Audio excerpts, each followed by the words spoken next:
Diasco Foot, miroir du football de la diaspora congolaise.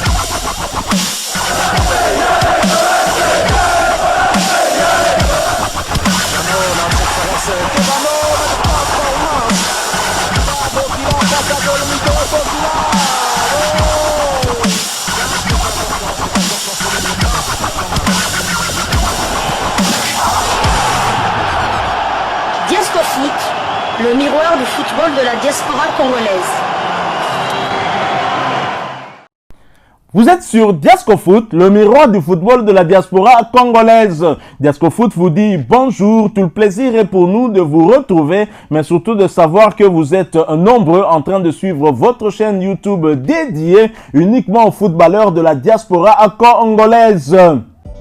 C'est l'heure de partager avec vous quelques news que nous avons pu récolter pour vous, des news concernant certains de nos internationaux ou des binationaux qui se sont illustrés dans leurs clubs respectifs. Et cela dans le cadre de cette première livraison sportive de ce mercredi 10 juillet 2024. Une livraison que nous débutons par la France.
Fini la récréation. C'est vrai que nos internationaux congolais reprennent petit à petit dans leur club pour préparer la nouvelle saison. Il y en a comme Fayulu, comme Simon Banza et d'autres, et Jackson Mouleka qui avait déjà commencé la préparation d'avant-saison la semaine dernière. Fayulu avait même joué un match amical contre Simon Banza d'ailleurs, et Simon Banza avait trouvé le chemin de filer face à Fayulu. Simon Banza qui en est déjà 2 matchs amicaux de préparation, 2 matchs, 2 buts. Donc comme je l'ai dit, la préparation continue et nous allons du côté de la France.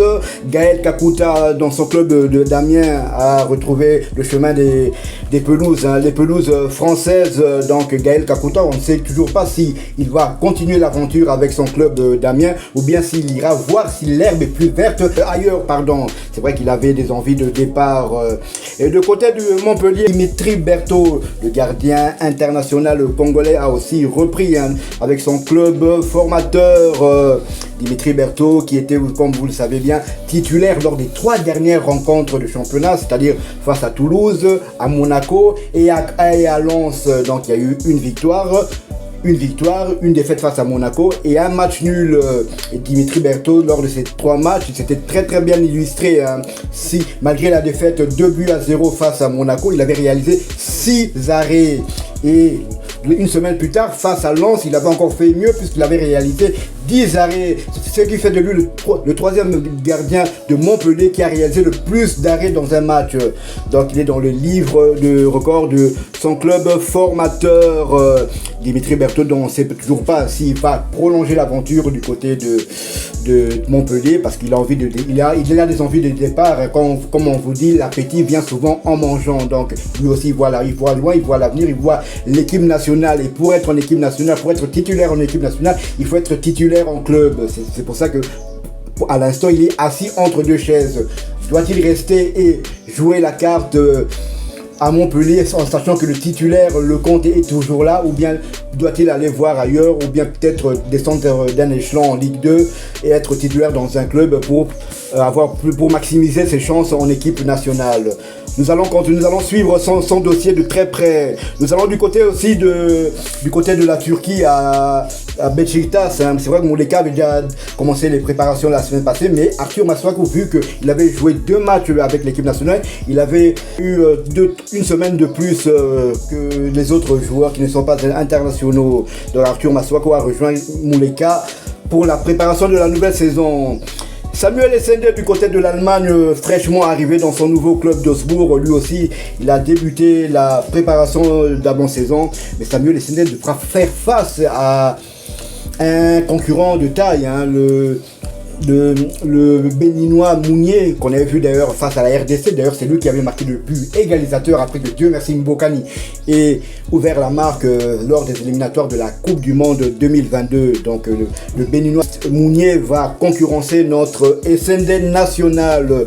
Du côté de la Belgique, le Benjamin de la sélection, Noah Sadiki, a repris avec son club de l'Union Saint-Gilloise. On rappelle que l'Union Saint-Gilloise a terminé 2e de la Jupiler Pro League. Donc ils vont jouer les préliminaires de la Ligue des Champions. S'ils ne réussissent pas là, ils seront déversés directement en Europa League. Rappelons aussi que Noah Sadiki et l'Union Saint-Gilloise sont les vainqueurs de la Coupe de Belgique. Toujours en Belgique, du côté du KRC Genk, Joris Kayembe a repris aussi le chemin des entraînements. Nous souhaitons à tous nos internationaux une bonne préparation et qu'ils nous reviennent en forme pour le mois de septembre. En Allemagne, vous avez dit que Samuel Essende, le léopard le plus populaire lors de la dernière fenêtre internationale, devra faire face à une très forte concurrence du Béninois Mounier. Mais attention, c'est un système de verre à moitié plein et verre à moitié vide.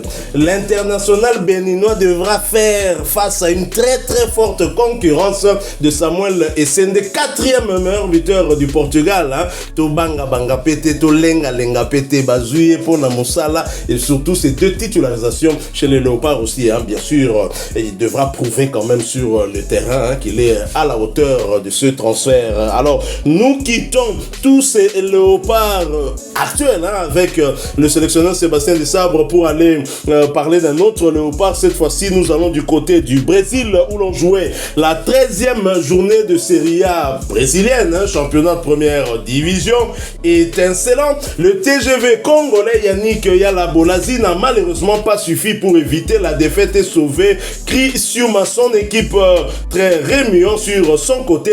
Yannick Yala Bolazi s'est offert une remarquable prestation devant Vitória. Criciúma a courbé les chines à l'extérieur sur le score de 2-1 pour sa 13e sortie en championnat brésilien cette saison. L'international congolais Yannick Yala Bolazi démarrait bien évidemment comme titulaire sur le flanc gauche de l'attaque de son club et a fait une passe décisive à la 43e minute de jeu alors qu'ils étaient menés sur le score de 2-0. Alejandro ouvrait le score sur penalty à la 31e minute pour le 1-0 et Lucas Esteves corçait l'addition à la 37e, ce qui permettait à Vitória de faire le break dès la première mi-temps. Mais peu avant la mi-temps, Yannick Galabolazi lancé sur le côté gauche s'est facilement débarrassé d'un défenseur adverse avant d'ajouter un merveilleux centre dans la surface de réparation où à la retombée se trouvait son coéquipier Mateusinho qui d'une tête imparable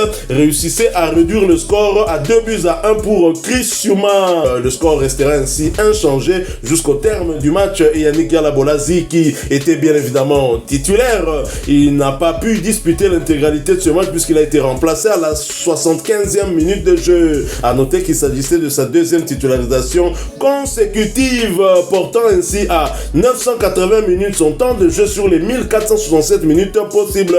L'international congolais a participé à 14 des 15 matchs avec son club avec à la clé 2 buts inscrits et 3 passes décisives délivrées. Et après ce revers, Criciúma occupe la 13e place du championnat avec 16 points, 4 victoires, 4 nuls et 5 défaites, 20 buts inscrits contre 21 encaissés. Et prochain rendez-vous pour Criciúma, ce sera pour le compte de la 14e journée et la réception de Fluminense. Ce match est prévu pour le vendredi 12 juillet 2024 sous le coup de minuit heure de Kinshasa, 1h heure de Goma à l'est de la République démocratique du Congo. Alors chers amis, si vous voulez voir ce but, parce que pour des raisons de droits d'auteur bien évidemment nous ne pouvons pas vous proposer cette vidéo, mais vous pouvez aller sur le compte Twitter de Informação Carvoeira pour justement voir ce but. Ils ont publié cette vidéo de la passe décisive de Yannick Galabolazi avec comme message goal do Tigre, Mateusinho Bolazi. Donc Mateusinho qui signe le but et Bolazi passeur décisif.